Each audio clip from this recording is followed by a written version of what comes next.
PT Unitrade Persada Nusantara prihatin atas pembakaran helikopter kerjanya. Menyusul terjadinya insiden pembakaran helikopter M18 MTV Rek UP M1815 dari Kazakhstan yang dioperasikan PT Unitrade Persada Nusantara di bawah operator penerbangan PT Ersa Eastern Aviation di Bandara Aminggaru Ilaga Kabupaten Puncak pada Minggu 11 April lalu, ditanggapi pimpinan PT Unitrade Persada Nusantara dengan keprihatinan.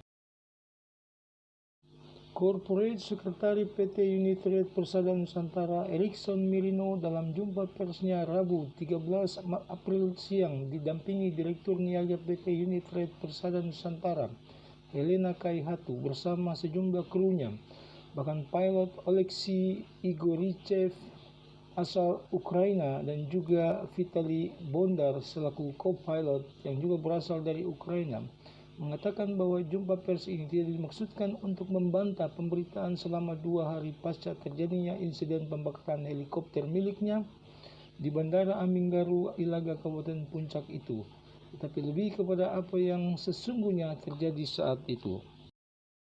Jumpa pers yang diawali dengan memperkenalkan kehadiran PT Unitrade Persada Nusantara sebagai satu-satunya perusahaan penerbangan yang ada di tanah Papua dengan sejumlah kru juga yang terdiri dari generasi asli Papua. Erikson Mirino mengungkapkan penyesalan pihaknya dan mengutuk tindakan pembakaran helikopter milik perusahaan tempatnya bekerja bersama anak-anak asli Papua lainnya. Share kepada teman-teman wartawan untuk kita coba kumpulkan hari ini di tempat ini terkait pemberitaan yang kalau kita ikuti sudah 2 hari berlalu pasca pembakaran helikopter di Kabupaten Puncak, tepatnya di Bandara Ilaga. Nah, di dalam pemberitaan itu kami hanya dari pihak pengelola atau yang mengoperasikan helikopter tersebut tidak memberi keterangan dalam pemberitaan yang disiarkan oleh teman-teman wartawan. Kesempatan ini kami pakai untuk kami menjelaskan sedikit apa yang terjadi. Kita ini adalah PT yang mengelola atau mengoperasikan helikopter ini adalah kami dari PT Unitrade Persada Nusantara. Ya. Jadi PT Unitrade Persada Nusantara kita mengoperasikan helikopter jenis Mi-8 MTV-1 di bawah operator nasional yaitu PT Ersa Eastern Aviation. Ya, jadi kalau ada teman-teman pers yang menulis Ersa Air itu keliru. Yang benar itu adalah PT Ersa Eastern Aviation. Jadi kalau misalnya ada berita tentang ini harus cross-check langsung ke perusahaan terkait ataupun dinas terkait, misalnya ada dinas perhubungan atau dari bandara. Jadi PT Unitrade Persada Nusantara ini kita adalah satu-satunya perusahaan lokal Papua. Ya, kita ini perusahaan yang ada di sini, yang ada di Papua, yang kita bilang perusahaan yang dimiliki oleh anak-anak Papua sendiri. Kita bilang anak-anak lokal juga bisa, orang juga bisa. Nah, PT Unitrade Persada Nusantara kami juga sebenarnya sudah ada itu sejak tahun 2009. Ya, kami sudah operasikan ini sudah sejak tahun 2009. Nah, itulah ketika namanya kita perusahaan lokal, orang kan banyak yang tidak mengenal kita, yang tidak tahu. Oh ini setelah mungkin dengan insiden ini baru mungkin orang akan lebih mengenal. Ya, kita bersyukur kenapa sampai itu dia tidak habis. Ya, orang punya rencana karena itu lagi-lagi loh. Karena ya rencana Tuhan tidak seperti rencana manusia. Alamat kita adalah di Jayapura. Untuk kantor pusat itu ada di Jayapura, bukan di Jakarta. Jadi kalau tanya perusahaannya di mana? Di Jayapura, di Jalan Mandala nomor 7. Itu kantor pusat. Lalu kantor perwakilannya itu yang ada di Jakarta, di Jalan Hos Cokroaminoto nomor 72 Menteng, Jakarta Pusat. Kenapa ada kantor di Jakarta? Ini barang dia rusak, spare part kan harus lewat Jakarta. Kita harus proses custom clearance-nya di Jakarta, di barang itu semua diperiksa di sana, sudah selesai baru kirim. Nah, jadi punya proses semua itu ya, namanya kita akan semua kembali ke Jakarta. Tetapi yang jelas perusahaan itu ada di Papua, yang kelola ya tadi Bapak tinggal balik belakang betul, tidak ada mana dari Jawa, Papua. Seperti itu. Bukan rahasia anak Jawa, minta maaf, tapi inilah kita anak-anak yang memang lahir besar di sini. Nah, seperti itu. Jadi sedikit perkenalan. Kemudian saya sendiri Erikson Mirino. Saya posisi di PT Unitrade sebagai corporate secretary. Di sebelah kiri saya ini adalah Ibu Helena Kaihatu sebagai direktur niaga. Nah, PT Unitrade sendiri itu kami ada punya 21 karyawan. Kita juga sebetulnya kalah lamanya ada ada recovery, sementara kami recovery. Ada direktur kami, direktur utama Pak Satyagraha Utama, kebetulan dengan status ini masih di Jakarta terkait kita punya misi yang kita lagi angkut ini masih untuk infrastruktur.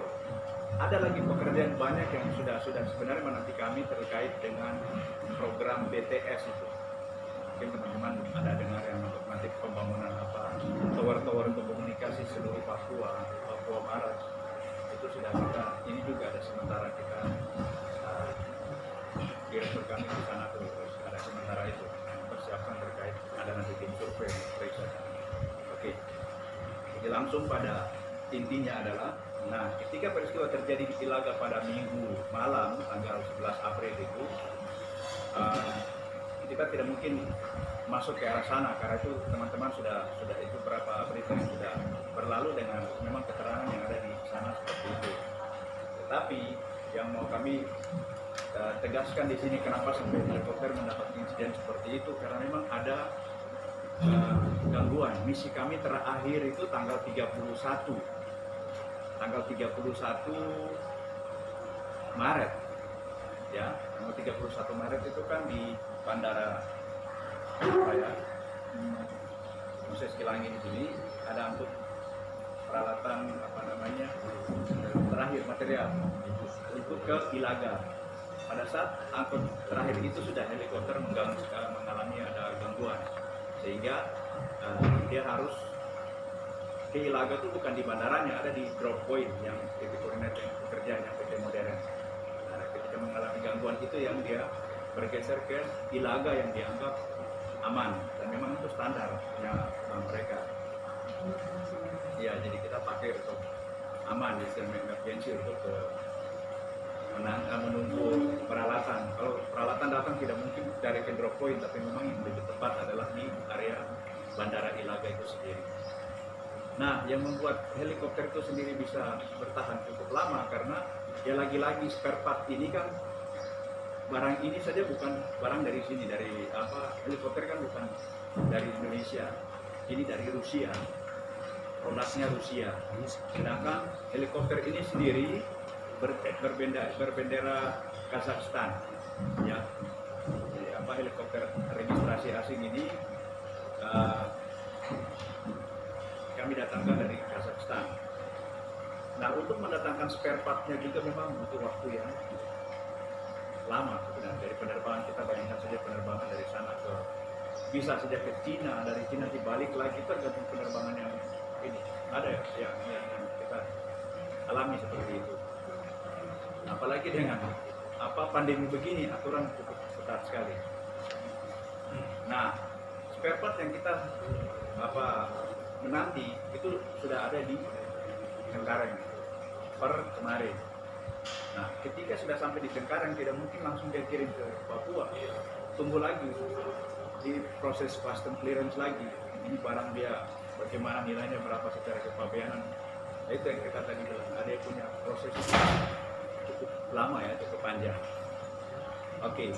Nah, sampai di situ terkait insiden yang kita alami terkait pembakaran helikopter di minggu malam tersebut, kita bersyukur kepada Tuhan karena helikopter itu tidak terbakar sampai habis. Ya karena itu cuaca hujan ketika itu, dan ya yang sudah saya sampaikan tadi, memang rencana Tuhan itu tidak sama seperti rencana manusia.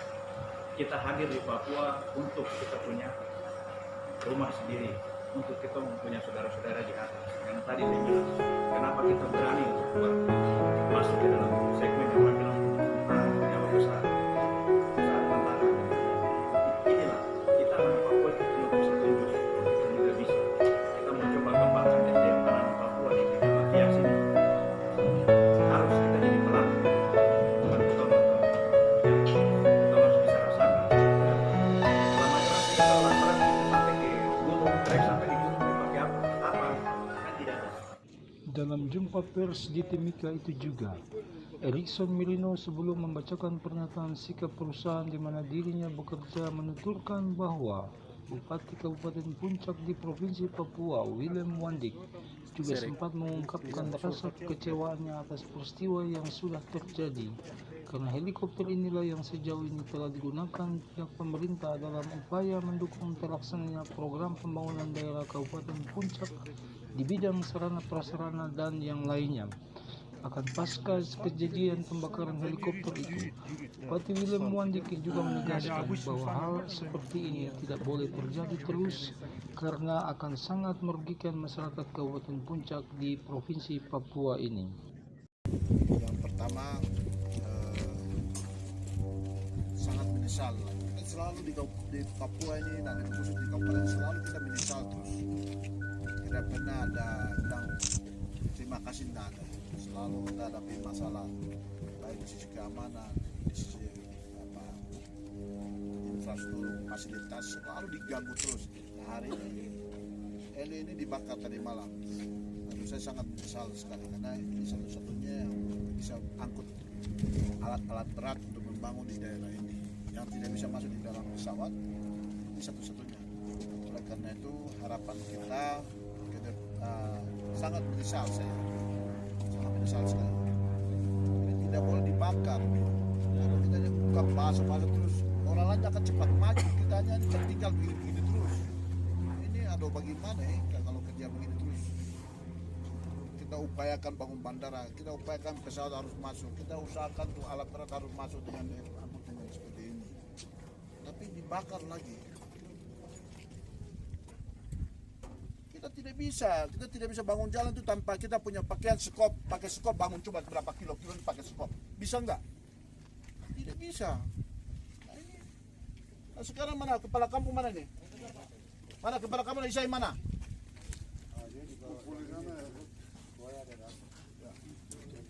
Ini kamu tanggung jawab ini sekarang. Kalian orang sini kamu tanggung jawab. Ini kalau pesawat ini terjadi. Mana? Kepala kamu sini.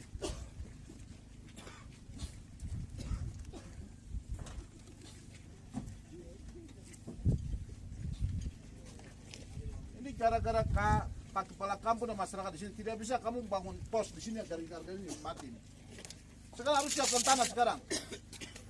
Daerahnya aman itu hanya pos di mana-mana baru bisa aman daerah ini. Kalau tidak akan aman daerah ini. Percuma kita bicara tidak akan daerah ini akan maju. Ini harus siapkan tempat tanah dikasih supaya ini besok akan mati lagi, pesawat akan tembak lagi, mati semua di sini nanti. Ini nanti besok ada yang pesawat ditembak. Kalau kita di sini pabrik minyak goreng ada, pabrik beras ada, minyak apa, bensin semua, silakan kamu kasih makan. Kalau pesawat dia tidak masuk ke sini. Nah ini yang saya mau kasih tahu, saya dengar sementara ini siapkan tempat. Di jalan ini kah, di mana kah disiapkan di pos supaya pasca senyara di sini. Kalau tidak bisa. Kita tidak akan maju terus. Ini apalagi ini ada dibakar. Mudah-mudahan sebentar untuk Tuhan ini baik. Jadi ini sebentar ini sedikit ini kurang bagus. Kalau tidak ini bakar lagi ya sudah selesai. Begitu Pak Kepala kamu. Kita boleh berani. Kalian bilang kalian Bani ini kita hebat, tapi ini sudah bakar lagi. Besok sudah orang sudah mati di sini lagi sudah mati. Nio, ini sudah nio sekarang. Sekarang itu hanya satu pos di sini. Kita harus bikin pos. Pada malam saat helikopter milik PT Unit Red Persada Nusantara itu dibakar, Erikson Milino juga mengakui bahwa pihaknya sudah langsung menghubungi pihak terkait, baik Kepala Bandara Aminggaru di Ilaga maupun Kapolres Kabupaten Puncak, Kompol I. Nyoman Punia selaku pihak berwenang di Kabupaten Puncak. Ketika malam itu terjadi kebakaran yang tidak menghabiskan helikopter, malam itu juga kami langsung coba untuk menghubungi pihak terkait, ya, baik ke pihak kepala bandara maupun ke Polres. Karena ketika heli itu dia terjadi masalah, kita parkir di bandara, otomatis secara aturan kita harus menyurati pihak bandara. Seharusnya kan helikopter cuma angkut dari Timika, drop Ilaga, balik lagi Timika. Jadi dia tidak bermalam di Ilaga. Tapi karena situasi darurat mesin, dia harus bermalam di Bandara Ilaga. Sehingga kita harus menyurati pihak bandara maupun pihak keamanan untuk meminta izin secara resmi bahwa helikopter dalam keadaan gangguan, mohon untuk jaminan keamanan selama kita menunggu spare part dari negara asal untuk perbaikan, dan kita kembali ke Timika dan melanjutkan misi selanjutnya. Keesokan harinya, sebagaimana video rekaman yang dimiliki PT Unit Red Persada Nusantara juga menjelaskan bahwa Kapolres Puncak Kompol I. Nyoman Punia menyatakan satuannya telah langsung melakukan olah tempat kejadian peristiwa. Bahkan pihaknya akan melakukan tindakan tegas kepada para pelaku pembakaran, serta menghimbau masyarakat di sekitar Bandara Aminggaru Ilaga untuk tidak takut dan melakukan aktivitasnya seperti biasa, karena TNI dan Polri akan selalu siap untuk mengamankan masyarakat. Ya, Dialog lah ya sudah. dapat kami sampaikan bahwa tadi malam memang ada gangguan keamanan sedikit, ada sekelompok kurang bertanggung jawab bikin ruang tembakan di Bandara Ilaga, terus dilanjutkan dengan pembakaran heli di depan, kacanya depan itu masih sedikit. Namun semua itu sudah kami tindaklanjuti, kami tadi sudah polis lain dan kami mengamankan barang bukti yang ada di seputaran TKP, dan ini akan kami proses dan kami akan tindak tegas para pelaku yang melakukannya. Mungkin ada untuk masyarakat sendiri sampai sekarang masih rasa takut sendiri polisi. Kita tidak usah takut, masyarakat tidak usah takut bahwa dari TNI Polri siap untuk mengamankan masyarakat. Lebih lanjut, dalam acara jumpa pers yang dilakukan di Resto Hotel Nambang Timika di Jalan Cendrawasih, Erikson yang mewakili PT Unit Red Persada Nusantara mengungkapkan kekecewaan pihaknya sebagaimana yang dibacakan Erikson tentang sikap perusahaan PT Unit Red Persada Nusantara. Nah, terkait itu, kenapa sampai heli dibakar, memang kami juga sangat menyayangkan, sehingga kita punya pernyataan sikap ataupun yang mungkin nanti teman-teman bisa seperti di narasi yang sudah coba kita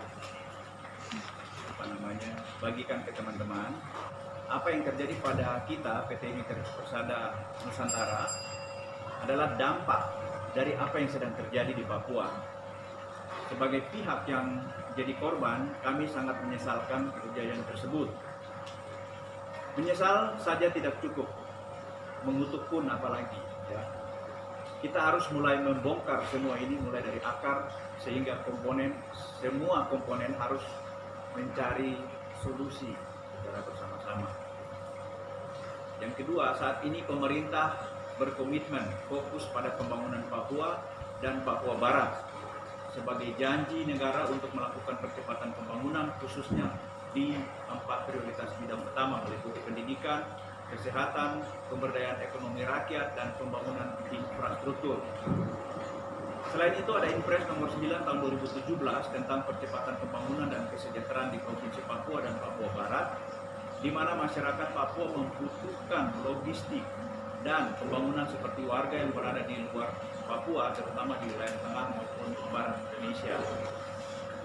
dalam mengimplementasikan membangun Papua bukan saja merupakan tanggung jawab pemerintah semata, tetapi termasuk perusahaan swasta atau lokal. Namun tidak terlepas dari tantangan utamanya masalah birokrasi terkait keterlibatan perusahaan lokal baik secara administrasi maupun dalam proses yang berkaitan dengan kebijakan. Sehingga ketika dalam situasi yang bersifat darurat pun masih diperketat dengan aturan-aturan yang umum, sehingga makna khusus bagi Papua sesungguhnya tidak berlaku. Sebagai contoh konkret, ketika helikopter kami mengalami insiden di Ilaga, dalam situasi emergensi pun kami masih dikejar dengan prosedur atau aturan dari pihak umum tanpa melihat status pada aturan yang bersifat darurat. Yang ketiga, kehadiran helikopter kami di Papua sebagai alat transportasi logistik di wilayah pegunungan dan terpencil di Papua membawa suasana tersendiri. Faktanya bahwa setiap kedatangan pesawat adalah, orang bilang membawa kabar baik. Pesawat biasanya membawa berbagai bahan kebutuhan sekolah, kesehatan, dan bahan pokok serta material lain. Nah, jika tanpa ada pesawat yang datang, daerah itu tidak akan bisa mendapatkan berbagai barang kebutuhan yang tidak dihasilkan di wilayah tersebut. Di satu sisi, keamanan adalah satu-satunya momok bagi setiap perusahaan penerbangan yang saat ini melayani di wilayah Papua yang dianggap rawan atau tidak bersahabat. Kenyataannya kejadian yang menimpa pada helikopter kami sebagai bukti korban di mana situasi keamanan sesungguhnya adalah barang mahal dalam tanda kutip di Papua saat ini. Sejak Undang-Undang Otsus bagi Papua diberlakukan tahun 2001, ya, hingga saat ini, saya langsung lewat saja itu dana yang mengalir sampai mencapai 98,4 triliun. Nah, tadi disebut di atas Undang-Undang Otsus, semua hal di atas berjudul khusus, ya, dalam tanda kutip. Tetapi kenyataannya regulasi terkait kebijakan kepala daerah tidak berlaku, sehingga tetap mengikuti pada peraturan atau aturan-aturan yang sama yang dijalankan oleh provinsi lain di Indonesia yang tidak memiliki Otsus. Yang kelima, membangun Papua harus dengan hati. Setiap orang yang hendak membangun Papua harus juga memberikan hati kepada Papua. Mereka adalah orang-orang Papua orang-orang yang terpanggil mengabdi untuk Papua. Untuk menghasilkan generasi Papua yang hebat, setiap orang yang terlibat dalam pembangunan Papua harus bisa memberikan hatinya. Ada pepatah di situ, berilah hatimu kepada anak-anak Papua, niscaya mereka akan memberikan kepada hatinya. Pendekatan sosiologi antropologi menjadi faktor penting dalam proses perencanaan pembangunan nasional untuk anak Papua. Terkait Inpres nomor 9 tahun 2017 tentang percepatan pembangunan kesejahteraan di Provinsi Papua dan Provinsi Papua Barat, menekankan strategi pembangunan berbasis budaya, wilayah adat, dan fokus pada orang asli Papua, khususnya yang berada di wilayah terisolir dan pegunungan serta kepulauan yang sulit dijangkau dengan mengakomodasi pendekatan berbasis wilayah adat, sebab pemerintah menghargai adat istiadat lokal, potensi sumber daya alam lokal, dan karakteristik sosial budaya di setiap wilayah adat. Nah, masalah yang terjadi terkait pembangunan di Provinsi Papua maupun Papua Barat, di mana ada kesenjangan antara perusahaan lokal dan perusahaan lain, sehingga muncul paradigma pembangunan, yaitu membangun di Papua, membangun untuk Papua, dan membangun Papua. Nah, nanti teman-teman bisa klasifikasi di situ. Jadi untuk mengakhiri ini ada hal untuk menggugah kita semua, adalah luka Papua adalah luka kita bersama, luka bagi bangsa Indonesia. Masalah Papua yang sebenarnya bukanlah soal politik, sumber daya alam, atau masalah-masalah lain. Sehingga untuk menyikapi masalah-masalah Papua ini seharusnya kita sebagai bangsa Indonesia lebih melihat ke soal merasakan dan melibatkan dalam penderitaan manusia Indonesia di tanah Papua. seperti kita ada ambil satu akhir dari puisi karya Sutardi, daging kita satu arwah, kita satu walau masing-masing jauh, tertusuk padamu, berdarah padamu. Jadi apa yang tertusuk pada manusia Papua berakibat kendaraan bagi bangsa Indonesia. Pembangunan di tanah Papua tidak hanya soal fisik atau infrastruktur saja, tetapi lebih pada pembangunan penghormatan pada manusia Papua yang pusatnya adalah memanusiakan manusia. Ya. Jadi Timika 14 April 2021 atas nama Direktur Utama dan seluruh direksi dan komisaris, penasehat dan seluruh staf dan karyawan PT Unit Persada Nusantara, ya, saya Erikson Mirino, Private Secretary. Acara jumpa pers itu pun diakhiri dengan foto bersama kru PT Unit Trade Persada Nusantara dan para wartawan yang menghadiri jumpa pers dari 12 media yang ada di Kabupaten Mimika.